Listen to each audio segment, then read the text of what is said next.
آپ کا یہاں پر تشریف لائے، اپنا قیمتی وقت آپ نے دیا. تو چند سوالات جو سب کے دلچسپی کا باعث ہیں. پہلا سوال یہ ہے کہ آپ اپنے ابتدائی دور کے بارے میں کچھ بتائیں.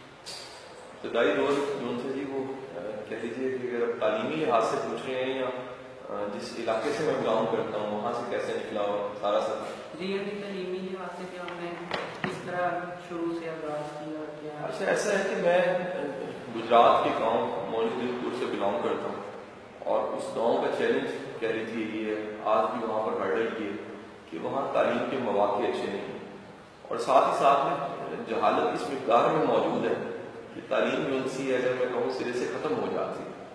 اور اس گاؤں میں جب میں آنکھ کھولی اور بچپن سے ہی ایسا ہوا کہ والدین بڑے بوڑھے جو ان سے تھے وہ سمجھ گئے کہ اپنی نسلوں کو اگر ہم نے کسی بہتر حالت اور مقام پہ لانا ہے اس کے لیے لازم ہے کہ ہمیں ہجرت کرنی پڑے گی. میرا خیال ہے ہجرت کی برکات کا انہیں نہیں پتا تھا. وہ اگلی نسلوں کو بچانے کے لیے ان دشمن داریوں سے اس جہالت سے اس اکڑ ہونے سے بچانے کے لیے مائگریٹ کر کے لاہور آ گئے. اور لاہور آنے کے بعد ایک آسانی یہ ہوئی کہ تعلیم تو بہت اچھی تھی لیکن ایک مشکل یہ پیش آئی کہ وسائل نہیں. یعنی کہہ لیجیے کہ گاؤں کے دیہاتی وہ لوگ جن کے پاس بہت اچھی معاش نہیں ہے, جن کا مزاج جاب نوکری والا نہیں ہے, وہ اپنے اس مزاج کے ساتھ جو لگا بندہ زمینداری والا مزاج ہے اس مزاج کے ساتھ لاہور آتے ہیں اور اپنے بچوں کی تعلیم کی طرف جو ہے وہ دھیان دینے میں پڑتے ہیں. آسانی یہ بھی ہوئی کہ سب کا آئی کیو کہہ لیں ای کیو کہہ لیں اچھا تھا. ایک جسے ہم بلڈ لائن کہتے ہیں اپنی لینگویج میں وہ بڑی اچھی تھی کیونکہ گاؤں کی اس فیملی سے میں بلانگ کرتا تھا جس کو ہم اپنی لینگویج میں ال کہتے ہیں. ال ہوتا ہے نسل اور ان کا جو بڑا بوڑھا ہوتا ہے وہ کسی اسائنمنٹ پہ ہوتا ہے تو وہاں سے ال بن جاتا ہے. لائک میرا بڑا بوڑھا جو تھا وہ قاضی تھا تو وہ یعنی کہ ایک مجھے بلڈ لائن قاضی کی مل گئی اور ایک بلڈ لائن مولم کی مل گئی. تو میرے گاؤں میں کیونکہ سارے سید ہیں وہ اس کو شانہ کہتے ہیں. شانہ مل کے یہ سید ہے اور وہ جو دو شانے مجھے ملے ایک بلڈ لائن مل گئی قاضی شانے کی اور ایک بلڈ لائن مل گئی مولم شانے. تو وہ جو دونوں چیزیں تھیں بسا اوقات دنیا کا سپر سونک جہاز بھی جو ہے اسے پراپر پلیٹ فارم نہ ملے جہاں سے اس نے اڑنا ہے اور پرفارم کرنا ہے تو وہ نہیں کر پاتا. لاہور ایک ایسی سرزمین تھی جو کہ علمی ادبی سرزمین تھی. لاہور فیض والا شہر ہے, بڑے بڑے لوگوں کا شہر ہے, اس میں سمانے کی گنجائش بہت اچھی ہے اور روحانیت سے کہوں تو طالب والوں کو بھی چھپا لیتا ہے اور اگر بزنس سے کہوں تو بڑے بڑوں کا کاروبار یہاں چمکا اور علمی ادبی طور پہ کہوں تو اس لاہور کی فضا میں بہت سے لوگوں کو علم و ادب کی طرف راغب کی. میرے ساتھ بھی کچھ ایسے ہی معاملہ رہا. وہ ابتدائی تعلیم اور ابتدائی تعلیم کے ساتھ وہ سارے بڑے بڑے خواب میں آج بھی المنائی کی حیثیت سے اسلامیہ کالج سول لائنس جاتا ہوں, میں یو وی ٹی لاہور جاتا ہوں, وہ تمام اپنے خواب بتاتا ہوں کہ بڑے بڑے خواب سارے لے کر میں یونیورسٹی کالج اور اسکول میں گیا تھا اور اپنے ان خوابوں کا تذکرہ جب میں کرتا تھا اپنے دوستوں کے ساتھ تو میرا مذاق بڑا اٹھتا تھا. مثلا میرا خواب یہ تھا کہ مجھے کتابیں لکھنی ہے, میرا خواب یہ تھا کہ مجھے یوتھ کے لیے کام کرنا ہے, میرا خواب یہ تھا کہ اس ملک میں تعلیمی تحریک آنی چاہیے, میرا خواب یہ تھا کہ انسان ایک زندگی میں بہت کچھ کر سکتا ہے. اس قسم کے میرے کہہ لیجیے کہ جو بڑے بڑے عزائم ہیں. اب اس پہ میرا مذاق بڑا اٹھتا تھا. یقینی بات ہے کہ ایک لگے بندی ساری سوچ جس میں چلنا تو چلنا, دوڑنا تو دوڑنا, چلنا بھی جڑ ہو اور وہاں رکے ہوئے لوگ جو ان سے ہیں وہ مذاق اڑاتے ہیں چلنے والے کا اور دوڑنے والے کا. اور ایک بندہ شاید چلنے اڑنے کی باتیں کر رہا ہو, چلنا دوڑنا تو پھر آگے اڑنے کی باتیں کر رہا ہو, اس کا مذاق پہ زیادہ بن ہے. تو میرے ساتھ کچھ ایسا ہی تھا اسکول لائف میں بھی, کالج لائف میں بھی, چشتی لائف میں بھی. لیکن میرے خیال کے مطابق جب بھی آپ کا جذبہ سچا ہوتا ہے, آپ کا پیشن سچا ہوتا ہے تو آپ پھر قربانی دینے کے لیے تیار ہو جاتے ہیں. تو کئی ایسی قربانیاں لائف جس میں ایک بڑا ہی بلڈ ڈیسیجن تھا. میں 2000 کیمیکل کا اسٹوڈنٹ تھا اور اپنے پیشن کے پیچھے, پیشن میرا یہ تھا کہ I have to serve the nation as a educator اور ایز اے پروفیسر اور انٹلیکچوئل. تو میں نے فیصلہ یہ کیا جو کہ بڑا ہی کڑوا فیصلہ تھا, میں نے یونیورسٹی چھوڑ دی اور یونیورسٹی چھوڑ اس وقت بہت بڑا کرٹیسزم تھا اور مجھے سوال کیا گیا کیوں کر رہے ہو. تو میں پچھلے میں یو ٹی بھی تھا, یہی جواب میں نے دیا کہ میرے پاس دو رستے تھے, ایک یہ میں جواب دوں, ایک یہ کہ وقت جواب دوں. تو پھر میں نے وقت پہ چھوڑ دیا اور پھر وقت نے کئی دفعہ یہ جواب دیا کہ یہ میرا فیصلہ ٹھیک تھا. جو مجھے 12-15 دفعہ تو UET بلا چکی ہے، اور 12-15 دفعہ UET کا بلانا میرا خیال ہے 2000 بیچ کے 14 فیکلٹیز میں سے کسی ایک بھی اسٹوڈنٹ کو اتنی دفعہ نہیں بلایا گیا ہوگا جو میں نے چیز سے. اگر وہ فیصلہ ٹھیک تھا تو اللہ نے اسی فیصلے میں برکت ڈال دی.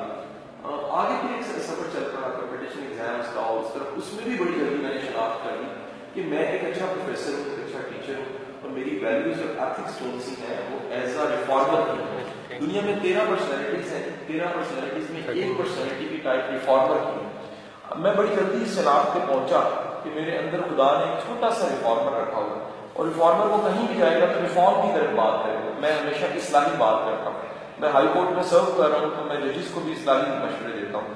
مجھے UET میں وائس چانسلر صاحب نے بلایا تو میں نے ان کے بھی ایڈوائزری کمیٹی کے ممبر ہونے کی حیثیت سے اصلاحی مشورے دی کہ میں کیسے انٹرپرینیورشپ لازمی پڑھائیں، آپ بچوں کو جو ان سے وہ پرسنالٹی ڈیولپمنٹ کی طرف لے کر آئیں، آپ بچوں کا اور انڈسٹری کا جو برج ہے وہ نہیں ہے وہ برج ختم کریں اور پرانے الومنائی کو بلانا شروع کریں. یہاں پر میرے پاس اس طرح کے آئیڈیاز ہمیشہ بہت سے ہیں، ایجوکیشن سسٹم کے ریفارم کے بڑے آئیڈیاز ہیں. تو آج کہہ لیجیے کہ اس مقام تک آتے آتے وہ سارا تعلیمی سفر، اور آج تقریباً 600 ویڈیوز ہیں میری، کچھ کتب کا مصنف بھی ہوا ہے، اور بائی دی گریس آف اللہ لاکھوں شاگرد ہیں میرے جو انٹرنیٹ کے تھرو بھی ہیں اور سامنے بیٹھے ہوئے ہیں. So I'd like to ask this. Every successful person has a drive, motivation, a route, someone to follow. And now you're a teacher, you provide videos online, and you're the role model for many students here in Pakistan. Who exactly was your role model? اچھا دیکھیے اس میں 2-3 چیزیں ہیں ایسی جو میں ضرور indicate کروں گا. یاد رکھیے گا کہ انسپائریشن کا ہونا یہ خوش آئندہ پازیٹیو سا، مطلب ایک آپ کو واقعہ سناؤں گا تو یہ سوال زیادہ کھل کے اس کا جواب بن جائے گا کہ شروع میں میرے ایسے کہیں جو لاہوری انکل تھے، ہوتا ہے نا آپ کے کئی انکلس بن جاتے ہیں جو لاہور پہلے سے سیٹل ہیں، وہ کہا کرتے تھے یار تو ہر ایک سے انسپائر ہو جاتا ہے، تو ہر کتاب سے ہو جاتا ہے، ہر دانشور سے ہو جاتا ہے، ہر مفکر سے، ہر مولوی سے، ہر عالم سے. میں کہتا تھا دیکھو میں نے تو بڑی دیکھی نہیں ہے، مگر میں نے تو ذائقہ ہی چکھا تھا علم و دانش کا اور چیزوں کا، اور انسپریشن تو میری نہیں تھی، تو میں تو ایلین تھا اس دنیا میں. تو ہوا یہ کہ شروع میں تو انسپریشن ایسے ہی بنتی گئی. اس میں پھر جو ایک کہہ لیجیے hard cover proper first inspiration آئی وہ واصف علی واصف صاحب کی. اور واصف علی واصف صاحب کیونکہ ایک باقاعدہ طور پہ ایک صوفی ادیب ہے، یہ بڑے کم لوگ جانتے ہیں، سمجھتے ہیں لوگ سمجھتے شاعر ہے یا ادیب ہے. میں کہتا ہوں شاعر ادیب ہونا چھوٹا درجہ ہے. شاعر ادیب ہونے کے ساتھ پھر ریفارمر ہونا، ادب کو ایز اے ٹول استعمال کرنا سوسائٹی کے ریفارم کے لیے. ایسے بے شمار لوگ ہیں اور جو ان کی کتابوں سے، ان کی محفل سے، ان کی سٹنگ سے یا ان کی کمپنی سے ان کی زندگی میں انقلاب آیا. یہ ریفارمر کا رول ہے، یہ ایک وینٹیلیٹر کا رول ہے. تو واصف صاحب ان سے تھے، ان کی کہہ لیں کتب کی جو انسپائریشن، ان کی شخصیت انسپائریشن تھی، وہ ایک میری فرسٹ کک تھی، وہ میرا فرسٹ آرٹ تھا. اس کے بعد یقینی بات ہے کہ بے شمار لوگ آئے، لوکل بھی آئے، گورے میں بھی آئے، بے شمار ایسی کتابیں ہیں، بے شمار ایسے شخصیات ہیں جن سے میں نے انسپائریشن ایسی. مطلب اب جب بھی آپ انسپائریشن کی بات کرتے ہیں تو پھر انتہائی ادب کے ساتھ اور مؤدب ہوئے رسول پاک کی ذات گرامی کا نام لیتے ہیں. میں ان خوش نصیبوں میں سے ایک خوش نصیب ہوں جس نے سیرت کا مطالعہ کر کے انسپائریشن لی. ہمارے یہاں بے شمار لوگ جن سے بغیر سیرت کو پڑھے انسپائر. میں کہتا ہوں آپ جانے بغیر کیسے انسپائر ہو گئے؟ فقط سنا سنایا نہیں ہوتا. آپ جس کے عاشق ہیں، جس سے محبت کا دعویٰ رکھتے ہیں، تو اس سے آپ عملی طور پہ انسپائر ہوئیے. اس کی ذات گرامی کے ان پہلوؤں کو لیجیے جو عملی پہلو ہے، تو آپ کو اندازہ ہو جائے کہ سارے عملی پہلو ہیں، آپ کو اندازہ ہوگا وہ کس قدر کٹ کاٹتے ہیں. اسی سیریز میں چلتے ہوئے جناح میری بہت بڑی انسپائریشن. مجھے جناح سے عشق ہے، اور جناح کی جو پرسنالٹی کی زندگی کے واقعات ہیں 500+ مجھے زبانی یاد ہے. اور اس کی وجہ یہی ہے کہ مجھے جس سے محبت ہو، مجھے کسی کو بھی محبت ہوگی تو اس کے واقعات کو یاد ہوں گے. اگر لیلا سے مجنوں کو محبت ہے تو مجنوں ایک مومنٹ کو یاد نہیں لیتا ہے، یہ لیلا کانسی کیسے، لیلا چلی کیسے، لیلا نے پہنا تھا. تو اگر میں جناح کا عاشق ہوں تو کیسے ممکن ہے کہ جناح کی زندگی کے واقعات میرے پاس نہ ہو. ایسے بے شمار واقعات جناح کے من سے ہو، میرے ڈرائیونگ فورس بنے، میرا پیشن بنے، میرا کریکٹر بنے، اور میری ویلیوز جو سی ہوں وہاں سے ڈرائیو ہے. کافی جملہ ہے کہ یہاں پر سوال کے اختتام جواب کا کروں گا کہ ہماری زندگی ہوتی ہے لیکن ہم کسی اور کی نظر سے زندگی کو دیکھنا سیکھتے ہیں. یہ اچھی بات ہے. اگر کسی بڑے انسان کی نظر سے زندگی کو دیکھتے ہیں تو زندگی کے معنی بدل جاتے ہیں.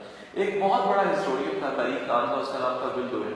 ول ڈورنگ کا کمال یہ اس نے کتاب لکھی بٹ از لائف، زندگی کیا ہے، زندگی کیا ہے کا کمال یہ تھا کتاب کا کہ اس نے دنیا کے بڑے انسانوں کو ایک خط لکھا کہ what is life for you, زندگی آپ کے لیے کیا ہے، what is the meaning of life for you, زندگی کے معنی آپ کے لیے کیا ہے.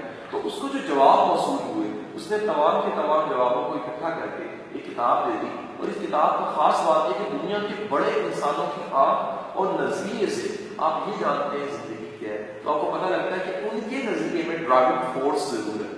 آپ ہی کے مطابق جو آپ نے سوال کیا تھا کہ دنیا میں آگے بڑھنے والے لوگوں کی جو ڈرائیونگ فورس ہوتی ہے، اور وہ ڈرائیونگ فورس انسپائریشن